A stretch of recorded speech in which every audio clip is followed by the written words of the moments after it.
After BTech मेरा around बहुत सालों का गैप रहा बिकॉज ऑफ मेरा गवर्नमेंट एग्जाम्स का प्रिपरेशन 21 खत्म हो रहा होता है तभी मैं कुछ डिप्रेशन एंजाइटी ये सब आ गए और 2022 से मैं अजियोर का पढ़ाई मैंने शुरू किया। मैं अजियोर का एक सर्टिफिकेशन भी मैंने किया था। अराउंड अगर आप रिजेक्शन का बात करेंगे तो वो तो अराउंड 50 प्लस ही हो जाएगा। एचसीएल में मेरा 3 राउंड का इंटरव्यू, टोटल 3 राउंड थे मेरा। मैं जिस स्टार्ट का इंतजार में था वो स्टार्ट मुझे मिल गया है। 8 एलपीए 9 एलपीए वहां तक भी मैंने इंटरव्यूज मैंने I have got this kind of question quite often, that if you are having 2 years, 4 years, 6 years of career gap, then is it really possible to transition into the data engineering domain? And my answer has always been yes. But if you don't believe me, then you must watch this podcast till the very end, because our today's guest speaker has a really interesting, inspiring, motivating journey. So imagine those kind of journeys where someone graduated and after that like passionate enough to prepare for the civil services. So this is a similar story here. He also prepared for the UPSC for almost 3.5 or 4 years, but unfortunately couldn't clear it, and then after that working as a tutor and teaching the students. So overall 6 years of career gap just after the graduation, no tech background, no relation with the software engineering profile, coding, programming, anything. But he had the determination to explore the IT domain and to get into it. After all these challenges, he desperately wanted to get some start so that he can earn and he can live a good life. So you must watch this podcast till the very end to understand his entire experience, that how he was able to do it, what kind of things he prepared, what all things he focused on, how was the interviews for him, what was the shortlisting process, how did he convince the interviewers that he can work as a data engineer, how he adjust all his 6 years of career gap. So lot of enlightening points for you in this podcast. So last तक देखना क्योंकि ये podcast Hindi में भी होने वाला है and you guys will love it. And a really important announcement for all the aspiring data engineers. So if you are someone who want to become a data engineer, want to crack your dream job with their dream package and a dream company too, and still struggling that what is the right approach to prepare, how to acquire the most demanding tech skill set, then don't worry, I am here to help you with my platform Grow Data Skills, where I have started the new batch of data engineering bootcamp with AWS. This is going to be a 3 months of bootcamp, that too complete live classroom environment, and you will be learning the complete data engineering from basic to advanced in just 3.5 months without any prerequisite, just the basics of Python. That's the only demand of this bootcamp, and you will become a top-notch data engineer really soon. So in this bootcamp, I will be starting the things from the SQL, Hadoop, Hive, NoSQL databases, MongoDB, Cassandra, Airflow, data warehousing, data modeling, Databricks, Snowflake, dedicated AWS, BigQuery, Flink, Iceberg, Hoodie, which are the new edition of this particular bootcamp, and more than 15 plus industry grade projects we are going to cover from the scratch. And this is the best thing you can add in your resume to get shortlisted for any big company interview. The link is given in the description, or you can visit www.growdataskills.com to join my bootcamp. And you will be getting dedicated placement assistance here in the private Discord community, where you can ask your offline doubts. Plus, I also take the live doubt session after each live classes. And here we are help you with tons of job opportunities, dedicated interview preparation guide, quizzes, tons of assignments, their solution, case studies, and so many things with the resume building preparation and the LinkedIn profile making things. So this is what you are going to get at very tiny cost. So what are you waiting for? Join it today and learn data engineering from basic to advanced in live classroom from me. All right, so thank you so much, Abhiman, for joining me in this podcast. I'm really excited to know more about your journey, because I know कितनी exciting है वो and कितने ज़्यादा aspiring data professional को motivate करेगी. But काफ़ी अच्छा होगा कि आप अपने थोड़ा बैकग्राउंड के बारे में खुद ही बताओ कि कैसा रहा है, क्या एजुकेशन बैकग्राउंड, कहाँ काम करा है, कभी अभी आप कहाँ पे काम कर रहे हो. Yes, thank you for inviting me to your podcast, Bhaiya. So my name is Abhiman Roy, and I am from Bhubaneswar, Odisha, and I did my BTech in mechanical engineering in 2018 from a government college in Odisha. And तभी after BTech मेरा around बहुत सालों का gap रहा because of मेरा government exams का preparations and civil services का preparations and अभी 2 दिसंबर से मेरा HCL में ज्वाइनिंग हुआ है एज ए डाटा इंजीनियर। सो थोड़ा सा पीछे जाते हैं आपकी जर्नी में अभिमान। कैसा था आप बताओगे कॉलेज टाइम जब आपने ज्वाइन करा बीटेक आपका, तो क्या स्ट्रीम था एंड उस टाइम पे आपके प्लान्स क्या थे कि यार क्या करना है कॉलेज के बाद में, कॉलेज के टाइम पे? तो थोड़ा उस जर्नी के बारे में आप बताओ ज़रा। तो 12th के बाद जब मैं बीटेक ज्वाइन किया था तभी मैंने बीटेक तो ज्वाइन किया था, बस मुझे ऐसा लगा कि बस मैंने ऐसा मतलब इन फ्लो मैंने ज्वाइन कर लिया बीटेक, लेकिन मेरा दिमाग में ये था कि कैसे कैसे बीटेक मेरा ख़त्म हो और उसके बाद में कॉम्पिटिटिव का और सरकारी नौकरी का मैं प्रिपरेशन शुरू कर दूं। तो बीटेक भी मेरा इतना अच्छा नहीं गया है, मतलब आज यूजुअल, लेकिन पढ़ाई में मैं अच्छा था, लिटरेचर में मैं अच्छा था, सोशल साइंस और साइंस इन सब में मैं अच्छा था पढ़ाई में, लेकिन बीटेक मेरा इतना अच्छा नहीं गया था। और बीटेक जब मेरा ख़त्म हुआ था तो बीटेक ख़त्म होते होते ही मैंने अपना कॉम्पिटिटिव एग्जाम्स का प्रिपरेशन शुरू कर दिया था एंड अनफॉर्चुनेटली मैं किसी का भी फाइनल राउंड मैंने क्लियर नहीं कर पाया। सो अभिमान, इसी में मेरा एक फॉलोअप क्वेश्चन है कि जैसे आपकी जर्नी देख रही कि आपका 6 साल का करियर गैप क्रिएट हो गया एंड बहुत से लोग तो 1-2 साल का ही होता है, उसमें वो डीमोटिवेट हो जाते हैं कि यार हमें दोबारा जॉब मिलेगी नहीं, हम अपना करियर रीस्टार्ट नहीं कर सकते। सो आप मुझे बताओगे कि इस जर्नी में आपको कब रियलाइज़ हुआ कि मुझे दोबारा से आईटी इंडस्ट्री में अपना करियर स्टार्ट करना है एंड स्पेसिफिकली डेटा और डोमेन को ही क्यों चूज़ करा? क्योंकि आईटी का मतलब तो पॉपुलर चीज़ें लाइक सॉफ्टवेयर इंजीनियरिंग और ये सब भी हो सकते हैं, राइट? तो 2018 से 2021 अराउंड 3 इयर्स मैंने सही से प्रिपरेशन किया सरकारी नौकरी का। तो जब 2021 ख़त्म हो रहा होता है तभी मैं कुछ डिप्रेशन, एंजाइटी ये सब आ गए और मतलब मैं फ्रस्ट्रेटेड हो गया था वो सब प्रिपरेशन पे, कहीं पे भी क्रैक नहीं हो रहे थे और सारे दोस्तों ग्रो करते जा रहे थे सॉफ्टवेयर में। तभी मैंने मतलब डिटरमाइंड हो गया कि दैट्स इट, मतलब यहीं पे ही क्विट कर देना चाहिए और कुछ दूसरा कुछ देखना चाहिए। तब तो जब 2021 ख़त्म हुआ तो मैं आईटी में जॉब करने का मतलब मैंने ट्राई किया, बहुत सारे कंपनीज में मैंने अपने रिज्यूमे भेजा, सीवी, लेकिन मेरा कैरियर गैप अराउंड 3.5 ईयर का हो गया था, तो कहीं पे भी मेरा सीवी शॉर्टलिस्टेड नहीं हो रहा था। लेकिन मैंने आपका जो क्वेश्चन था कि मैंने डाटा इंजीनियरिंग उसी में क्यों मैंने अपना इंटरेस्ट दिखाया, तो क्या है ना, मैं सब कुछ ट्राई कर लिया आईटी में, यूट्यूब में मैं कुछ रिसर्च किया कि क्या मेरे लिए क्या अच्छा होगा।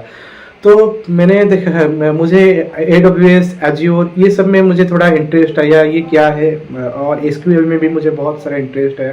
तो उसी डोमेन में भी मैं बहुत सारे वीडियोस देखा यूट्यूब में, तो मैंने डिसाइड कर दिया कि मुझे जाना है तो मुझे डाटाबेस में ही जाना है, इसी डोमेन में ही मुझे जाना है। तो उसी का प्रिपरेशन 2022 के शुरू से अभी तक जारी रहा और अभी मेरा HCL में हुआ है एज ए डाटा इंजीनियर मेरा जॉब। आपका सपोर्ट सिस्टम क्या था ऐसे निगेटिव चीज़ों से डील करना, ऐसे डिप्रेशन वाली चीज़ों से निकलना? How did you come out from these kind of situation? क्योंकि बहुत लोग तो अपने आप को इन चीज़ों से बाहर नहीं निकाल पाते हैं। तो क्या वो लोएस्ट पॉइंट्स आए आपकी इस जर्नी में? कहाँ पे लगा कि यार अब बहुत सामने अंधेरा है, कहीं पे मूव नहीं हो रहा हूँ? और कौन सी ऐसी चीज़ें हैं, कौन से ऐसे सपोर्ट सिस्टम्स हैं जिन्होंने आपको इन चीज़ों से बाहर निकाला? तो ये मैं बताना चाहूँगा कि मेरा फैमिली बैकग्राउंड ठीक ठाक था, मतलब इतना भी बुरा नहीं था। तो मतलब लेकिन जब मैं बचपन से पढ़ाई में थोड़ा अच्छा था तो घर वालों का तभी भी माइंड में हमेशा ये फिक्स था कि मैं सिविल सर्विस ही करूँ। लेकिन मैंने अपने आप ही रियलाइज़ कर दिया था कि मुझे आईटी में ही जाना है। तो ये सब था, और कुछ अच्छे दोस्त भी थे, उन सब से मैं मिल रहा था, और दोस्तों ने हमेशा मुझे मोटिवेट कर रहे थे कि तू हमेशा मतलब सक्सेस मिलेगा ही, तू मतलब हार मत मान। तो ये सब के बीच में अपने आप में मैं हमेशा मतलब बाहर में हमेशा साइलेंट रहता था, हर जगह में चुपचाप रहता था, लेकिन मेरा दिमाग में हमेशा ये बात था कि मुझे आईटी में जाना है और एज ए सॉफ्टवेयर इंजीनियर ही मुझे जाना है। तो ये था मेरा मोटिवेशन। बहुत सारे लोग इस क्वेश्चन का ज़रूर वेट कर रहेंगे कि अभिमान को 6 साल का करियर गैप हो गया, उसका कोई टेक बैकग्राउंड नहीं रहा, ठीक है। तो आपने डेटा इंजीनियरिंग रोल की प्रिपरेशन कैसे करी? आपने कौन से सारे इंपॉर्टेंट स्किल सेट्स एक्वायर करे फ्रॉम स्टार्ट टू एंड? क्या वो आपका पूरा डेडिकेटेड रोड मैप था? तो आप डिटेल में इन चीज़ों के बारे में थोड़ा बताओ, सो दैट आपके जैसे और भी लोग इन चीज़ों को समझ पाएँ कि उन्हें क्या क्या पढ़ना है। 2022 से मैं अजियोर का पढ़ाई मैंने शुरू किया। मैं अजियोर का एक सर्टिफिकेशन भी मैंने किया था, और उसके बाद AWS भी मैंने पढ़ा था। उसके बहुत सारे वीडियोस यूट्यूब में मैंने देखे थे, उसका भी पढ़ाई किया था, और SQL के भी मैंने पढ़ाई किया था। और जो SQL सर्वर का भी कुछ थोड़ा बहुत मैं थोड़ा ज्ञान लिया था, मतलब गूगल से सर्च करके। और उसके बाद ये थोड़ा थोड़ा मतलब डाटाबेस के साथ ही मैं जुड़ता चला गया धीरे धीरे। और 2024 में जून में मैं एक स्टार्टअप में मैंने ज्वाइन किया as an ab initio developer. So ab initio एक ETL का एक डोमेन का एक टूल है। तो जब उस स्टार्टअप में मेरा ज्वाइन करना भी एक बहुत ही इम्पॉसिबल चीज़ था मेरे लिए। और जब उसमें मैं ज्वाइन किया, तब वहाँ मैं ज्वाइन करने के बाद मैं ये डाटा इंजीनियरिंग डोमेन के साथ बहुत इन्वॉल्व हो गया। और ab initio में मैं अच्छा सा मैं कुछ लर्न कर पाया। लिनक्स और यूनिक्स ये दोनों भी मैं बहुत अच्छे से सीख पाया। तो उसी और वहाँ में एक दो प्रोजेक्ट भी मैंने किया था। और ये सब जो पाँच छः महीने के जो मेरे एक्सपीरियंस थे, ये सब ने मुझे बहुत हेल्प किया डाटा इंजीनियरिंग डोमेन में आने का। थोड़ा आप डिटेल में और बताओगे कि आपने अगर एज्योर में फोकस करा तो आपने कौन सी सर्विसेज को प्रायोरिटी दी, किन की इन डेप्थ नॉलेज करी? सेम AWS के लिए, एंड अगर जो भी आपने सर्टिफिकेशंस करे हुए थे तो वो कौन से सर्टिफिकेशंस थे, प्लस कितनी प्रोग्रामिंग करी, किस लेवल का SQL करा, एंड कोई अदर फ्रेमवर्क अगर बिग डेटा या डेटा इंजीनियरिंग में आपने करा तो वो भी आप हाईलाइट कर दो। हाँ, मैंने एजियोर का AZ900 सर्टिफिकेशन किया था, जो कि सबसे फंडामेंटल लेवल का है। और उसके बाद मेरा टू बी वेरी ऑनेस्ट, मुझे एजियोर से AWS ज़्यादा इंटरेस्टिंग लगा। तो उसका इंटरफेस, तो मैं AWS ही ज़्यादा लर्न करता गया।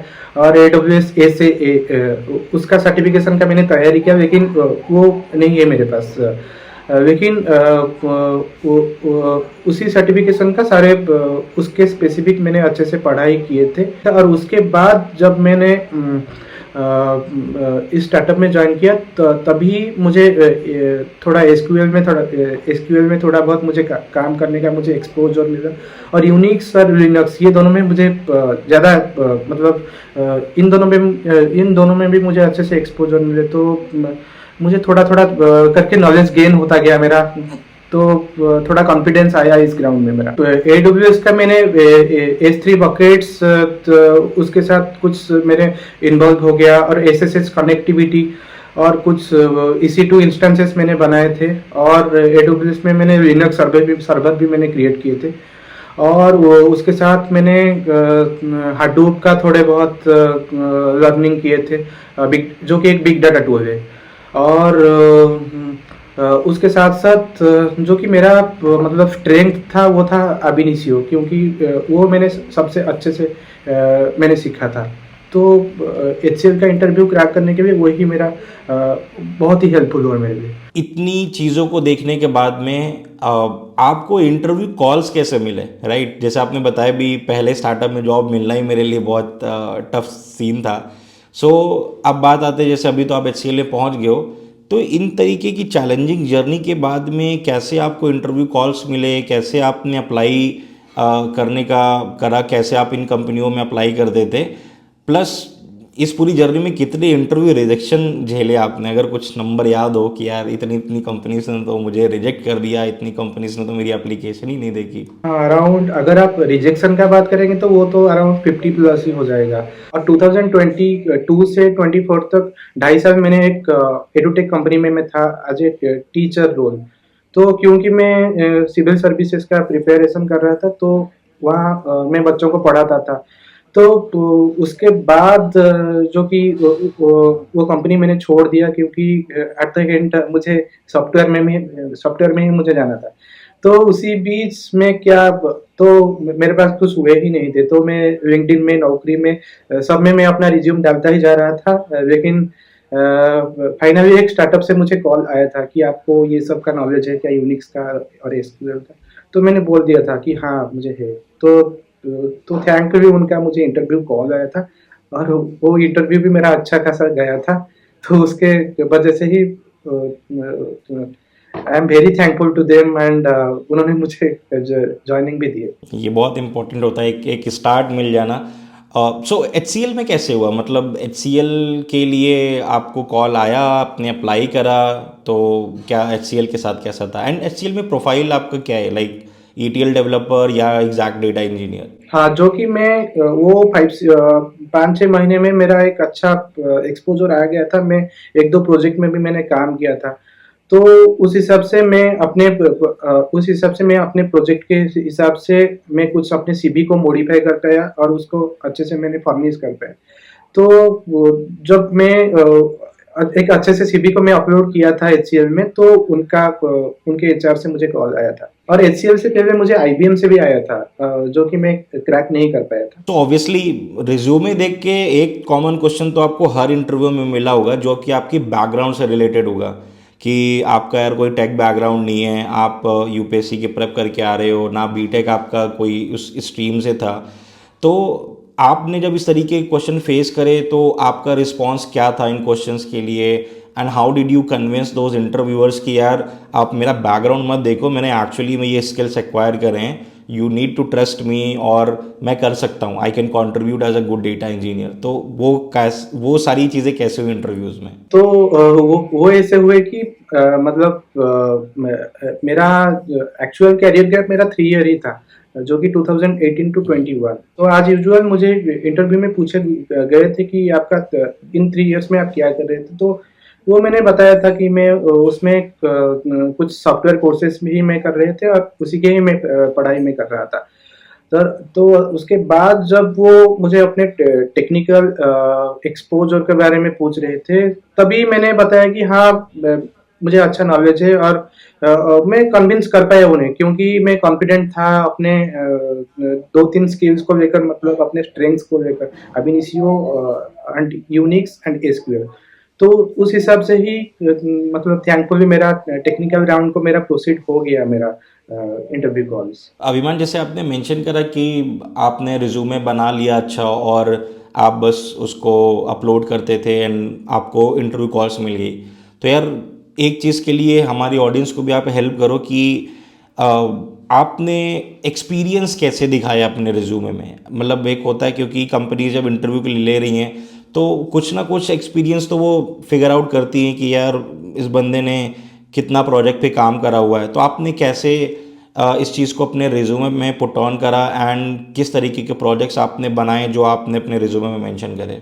मैं जब अपने प्रीवियस कंपनी में मैं था, तो वहाँ पर मेरा रोल एक टीचर का रोल भी था, लेकिन वो कंपनी एक आईटी कंपनी ही थी। तो तो वो मुझे बहुत हेल्प किया था कि मैं जो भी मैंने लर्न किया था एडब्ल्यूएस का, अपाचे स्पाइसपार्क, ये सब तो मैंने अपने प्रोजेक्ट में उसे ऐड कर दिया था कि मैं ये सब प्रोजेक्ट में मैंने काम किया था प्रीवियस कंपनी में। तो उसके वजह से ही मेरा सीवी एक अच्छे से फर्निश्ड हो गया, और मुझे उसके हिसाब से ही मुझे इंटरव्यूज में कॉल्स आने लगे। सो आप जिस तरीके के बैकग्राउंड से आए नाउ, अब आपका फर्स्ट राउंड होने वाला था एचसीएल में, तो मुझे बेसिकली डिटेल्ड इंटरव्यू एक्सपीरियंस जानना है आपका कि एचसीएल में कितने इंटरव्यूज़ हुए आपके, कितने राउंड्स हुए, एंड हर एक राउंड में आपसे वो कौन से टाइप के क्वेश्चंस पूछ रहे थे। तो आप पूरा वो डिटेल एक्सपीरियंस शेयर करो हमारी ऑडियंस के साथ। हाँ, एचसीएल में मेरा 3 राउंड का इंटरव्यू, टोटल 3 राउंड थे मेरा। जो फर्स्ट राउंड था वो एक टेलीफोनिक राउंड था, उसमें बस एक स्क्रीनिंग कॉल था, और वो उसमें मुझे पास्ट प्रोजेक्ट्स और उसके रिस्पॉन्सिबिलिटीज ये सब पूछ रहे थे, और क्या सब बेसिक टूल्स मैंने यूज किए थे, वो सब पूछे थे। तो जो कि मैंने बताया था कि मैं एक अब इनिशियो डेवलपर था, तो उसके बारे में ही मुझे ज़्यादा क्वेश्चंस पूछे थे। तो उसके बाद हुआ था मेरा टेक्निकल राउंड, और टेक्निकल राउंड पे तो एचसीएल में मेरा स्किल था जो कि पाई स्पार्क, उसी का रिक्वायरमेंट ही था। लेकिन पायसपर का इतना ज़्यादा एक्सपोजर मुझे नहीं था और नॉलेज भी मुझे नहीं था। तो इंटरव्यू में मैंने सीवी में मैं अपना अच्छे से मेंशन किया था कि मुझे ab initio में ही मुझे अच्छे से मुझे ज्ञान है। तो थैंकफुली उस दिन इंटरव्यूअर ने मुझे ज़्यादा क्वेश्चंस ab initio से ही पूछे और यूनिक्स से पूछे। और जो कि एसक्यूएल वो मेरा थोड़ा वीक पॉइंट है। ना तो वो मुझे एसक्यूएल के से कुछ क्वेश्चंस पूछे थे और ना तो मुझे पायसपर्क से कुछ पूछे थे। और ज़्यादा क्वेश्चंस ab initio से पूछे तो मैं अच्छे से आंसर कर दिया। उसके बाद मेरा मैनेजरियल राउंड था, जिस राउंड में मुझे बस कुछ सैलरीज के डिस्कशंस थे और उसमें भी थोड़ा कुछ पूछे प्रोजेक्ट्स के बारे में और रोल्स कुछ पूछे। उसमें भी थोड़ा बहुत टेक्निकल क्वेश्चंस आए थे, लेकिन उसमें तो डिस्कशंस थे रेम्यूनरेशन के बारे में। आपकी जर्नी स्टार्ट होगी and if you are comfortable तो ऑन एन एवरेज जब आप कंपनीज में इंटरव्यूज दे रहे थे तो वो ऑन एन एवरेज आपके बैकग्राउंड के बेसिस पे कितना सैलरी देने के लिए आपको रेडी थे जब आपने डिफरेंट डिफरेंट कंपनीज में अप्लाई करा? तो अगर मैं मिनिमम से स्टार्ट करूँगा तो मैंने एक 13,000 14,000 यहीं से ही, मतलब कुछ कुछ कंपनीज ऑफर कर रहे थे और मैक्सिमम 8 LPA 9 LPA वहाँ तक भी मैंने इंटरव्यूज मैंने देखा था। तो ये सब थे, यही रेंज ही थे, मतलब जितने भी सारे कंपनीज थे। सो अभी आपने HCL में स्टार्ट कर दिया तो like are you happy with your current situation? अभी मेरे को ये जानना है क्योंकि आप बहुत कुछ देख के आए हो, तो जो भी आपको कॉम्पनसेशन मिल रहा है, जो भी आपको रोल मिला है, जो भी आपको काम मिला है, are you happy with your current situation? Yes yes, I am very much happy and ये मैं बताना चाहूँगा कि अभी जो मेरा मतलब सिचुएशन जो भी है इसमें मुझे ये नहीं लग रहा कि मैं कुछ बहुत बड़ा अचीव कर लिया, ऐसे कुछ नहीं। बस मुझे जो स्टार्ट का मैं जिस स्टार्ट का इंतजार में था वो स्टार्ट मुझे मिल गया है। तो अभी तो लर्निंग का पेज है, नेक्स्ट 2 to 3 years मुझे बहुत कुछ लर्न करने हैं और अपने आप को टेक्निकली थोड़ा स्ट्रांग भी करना है। तो मैं उसी का इंतजार में ही मैं 4-5 साल में था। तो वही चीजें मुझे मिल गया, तो वही मेरे लिए बहुत बड़ा है। नहीं, मैं बिल्कुल समझ सकता हूँ एंड आई गेस आप ही की जर्नी से और भी लोग बहुत रिलेट कर पा रहे होंगे कि यार एक स्टार्ट कितना इंपॉर्टेंट होता है, क्योंकि अब जो ये स्टार्ट आपको मिला है यही आपको अपने बड़े ड्रीम्स की तरफ ले जाएगा। अब आप एक्सपीरियंस गेन करोगे, अच्छे प्रोजेक्ट्स पे काम करोगे एंड आगे चल के और बड़ी कंपनीज को टारगेट करोगे। तो आगे का क्या प्लान है? कुछ कोई ड्रीम कंपनी सोची हुई है ऐसे कि यार इस कंपनी में तो मेरे को डेटा इंजीनियर बन के जाना है? नहीं, अगर टू बी वेरी ऑनेस्ट ऐसे ड्रीम कंपनीज मेरे कुछ नहीं है। बस दिमाग में ये है कि मुझे डाटा इंजीनियरिंग में ही अपने आप को स्ट्रांग करना है और बस एक अच्छा सा कैरियर ग्रोथ चाहिए जिसमें थोड़ा स्टेबल हो पाऊंगा इस डोमेन में, यही मेरा है। और ऐसे ही कुछ मतलब कुछ एम्बिशंस है कि फ्यूचर में बच्चों को पढ़ा सकूं इसी डोमेन में ही। एंड मेरे को बहुत अच्छी बात लगी वो कि एज सच मेरी कोई ड्रीम कंपनी नहीं है, बट हाँ एज अ डेटा इंजीनियर अच्छा स्किल सेट गेन करना है, अच्छे प्रोजेक्ट्स पे काम करना है एंड वही प्रायोरिटी होना चाहिए। वो प्रायोरिटी अगर है, बाकी सब सेकेंडरी है। वो उसके उस प्रायोरिटी को अगर आप चेस करोगे तो कंपनी, सब बड़ी कंपनी ही क्रैक होती हैं at the end. Awesome, cool.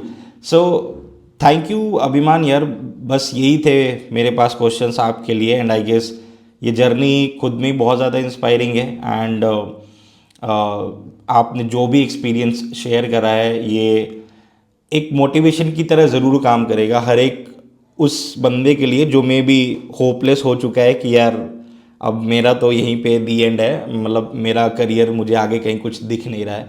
तो विश कि आपकी ये जर्नी ज़्यादा से ज़्यादा लोगों तक पहुँचे और आप लोग भी जो देख रहे हो, तो सिंपल सा मेरा बस कंक्लूजन पूरी स्टोरी का ये है कि अगर ये कर सकते हैं तो आप लोग भी कर सकते हो। It's just all about the determination and एक और चीज़ कि थोड़ा रियलाइजेशन टाइम से हो जाना चाहिए, क्योंकि बहुत लोग को रियलाइज़ हो जाता है ऑन टाइम पे, but family pressure, mental pressure, society pressure की वजह से वो अननेसेसरी स्ट्रेच करते हैं चीज़ों को। नहीं भी क्रैक हो रहा है तभी भी वो उसमें एफर्ट डालते रहते हैं जो नहीं करना है। हर इंसान की अपनी कैपेबिलिटीज़ हैं, अपने चीज़ें हैं, अब सबके में नहीं होता है यार कि इतनी लिमिटेड सीटें यूपीएससी की भी, इतने लोग उसमें होते हैं, ठीक है, तो ज़रूरी नहीं ना फर्स्ट से हो जाए। बट ठीक है, एक अच्छा करियर वो सबसे इंपॉर्टेंट करता है. So thank you so much अभिमान, एंड मेरी तरफ से बहुत बड़ा थैंक यू, पूरी ऑडियंस की तरफ से बहुत बड़ा थैंक यू कि आप आए और आपने अपनी पूरी जर्नी शेयर करी data. Thank you so much for inviting me to your channel. And मैं तो आपका वीडियोस पिछले 3 साल से ही देख रहा था, जबकि मैं उसी फेज में ही था, लर्निंग फेज में था. तो वही मुझे बहुत इंस्पायर कर रहा था ये जर्नी में आने के, मतलब डाटा इंजीनियरिंग में आने के लिए. तो इसके लिए ही मैंने आपके चैनल में मैंने चूज किया कि आप शायद मैं आ पाऊँ आपके चैनल में. So that is what I had for all of you in this amazing podcast, and I hope you enjoyed this entire journey of Abhiman and how he started his journey in the data engineering after going through with all these challenges. If you find it informative, motivating, inspiring, then make sure to like it in the big numbers, share it with your fellow friends, and if you are new to the channel, then make sure to hit the subscribe button and press the notification icon. Also, don't forget to enroll yourself in my high quality, industry oriented, project driven and live classroom data engineering bootcamp, which is going to be from basic to advanced with the demanding tech skills. I will be teaching everything end to end. So make sure to enroll. Link has been given in the description. Check that out, and you can visit www.growdataskills.com to enroll in this bootcamp as well. And by any chance you have some doubt and queries, then feel free to give us a call on this number, or you can drop a WhatsApp message as well. So I will see you guys really soon with another amazing video. Till then, just keep exploring data.